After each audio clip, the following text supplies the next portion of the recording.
Olá, vamos à nossa terceira aula do curso básico de programação em Go. Se você acessar aqui o nosso Golang Network, você vai chegar no conteúdo do curso. E nós temos aqui a ementa. Já vimos as duas primeiras lições, agora vamos à terceira, modularização do código. Modularização do código. A gente tem basicamente o conceito de funções. Uma função em Go ela pode receber argumentos ou não. Ela começa com a palavra func, func delta. Aqui nós temos a lista de argumentos que ela está recebendo e aqui o que ela retorna. E aqui entre chaves o corpo da função. É bem simples, bem interessante. Lembra um pouco Java, mas lembra também Python, né?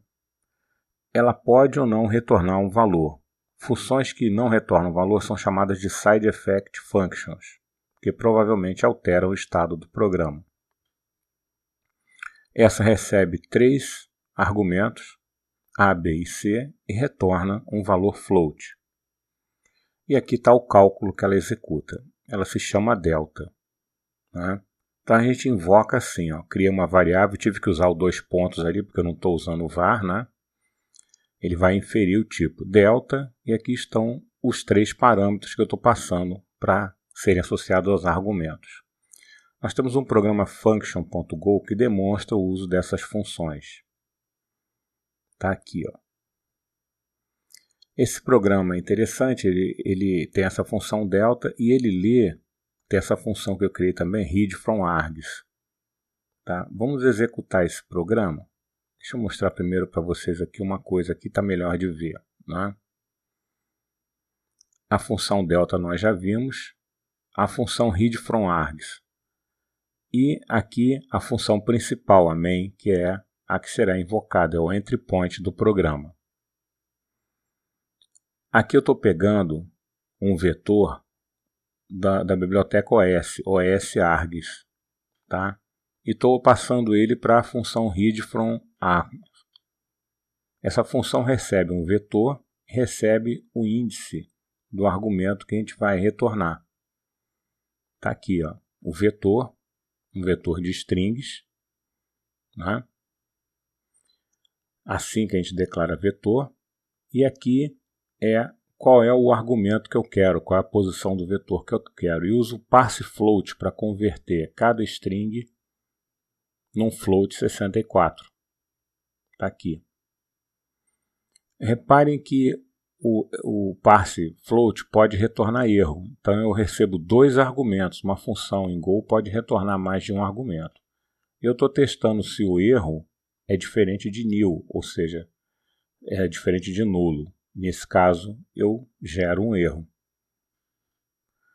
Aqui eu estou invocando a função delta, com os argumentos recebidos. Então, eu vou receber tudo da linha de comando. A biblioteca OS tem esse vetor args, né? Que a primeira posição do vetor é o nome do programa. Então, eu tenho que pegar do 1 em diante. Essa aqui é a sintaxe de slicing, né? D, 2 pontos, até exclusive, tá? Então eu passo ele para a minha função, eu uso o parsefloat para pegar os dados. O slice, ele serve para fatiar vetores. Então eu tenho lá, a partir da posição 1, a posição 0 é o nome do programa. O 2 pontos indica até a posição final exclusive, tá? A exponenciação é provida pelo método poll do objeto math. Ele exige que as variáveis sejam float 64, por isso que eu estou trabalhando com esse tipo de dados. Em Go a gente não tem Structure Exception Handling, não tem try-catch. Tá? Então as funções podem retornar um código de erro e a gente pode testar esse erro. O método parsefloat tem essa assinatura. Reparem que ele retorna um float 64 e um erro. Então nós temos sempre que receber nessa ordem um float 64 e um erro. E nós podemos testar esse erro para saber se ele é diferente de nil. Nil é nulo. Tá? Para executar esse programa, a gente pode rodar assim, go function.go e os valores. Essa parte de instalação do Go você já deve ter feito. Se não fez, se você fez, já tem o comando Go lá, temos um help. Eu vou rodar aqui no Visual Studio Code. Tá? O código está aqui, eu já copiei para cá as bibliotecas que eu estou importando e estou imprimindo o valor do delta da equação de segundo grau. Log para gerar um log, tá? Log fatal é erro, né? A função math para exponenciação, a biblioteca OS para obter os argumentos, está aqui, e a biblioteca string_conv para converter de string para numérico com o método parseFloat. E aqui a função principal, onde eu leio os argumentos e imprimo o delta.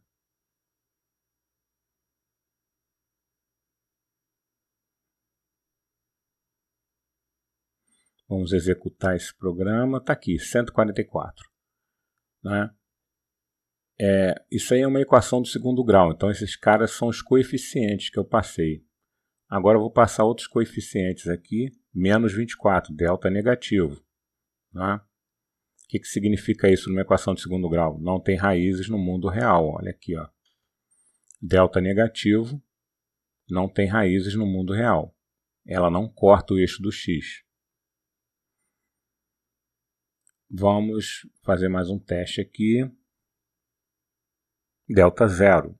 Delta zero, a parábola corta o eixo do x em um só ponto, então ela só tem, as duas raízes são iguais. Tem esse site de matemática aqui, o Brasil Escola, tem vários com dicas sobre isso. Tá? Então essa função simplesmente calcula as raízes, os delta de uma equação de segundo grau. Ela não é completa, mas ela calcula o delta. Para rodar isso no MyCompiler, a gente tem que fazer umas mudanças, porque o MyCompiler não tem como a gente passar os argumentos de linha de comando. Né? Não existe isso. Se eu der um run aqui, ó, vai dar um erro. Demora um pouco, né? Porque ele está compilando. Vai dar um erro porque não tem como especificar argumentos de linha de comando. Então vou comentar isso aqui, comentar a importação do OS também. E vou criar um vetor. Criei aqui um vetor de strings para poder compatibilizar isso com o MyCompiler. O MyCompiler não dá para a gente ler da linha de comando. Vamos executar. Está aqui. Executou, perfeito. Então você ainda pode usar o MyCompiler. Tá? Caso contrário, use o comando Go mesmo, que aí você vai poder testar com a linha de comando. Tem várias. Aqui está o help do comando Go. Agora vamos para um desafio. Completa esse programa calculando as raízes da equação do segundo grau. Lembra que o delta é determinante para isso. E use match.inf para retornar infinito. Se conhece a equação do segundo grau, sabe o que isso pode acontecer.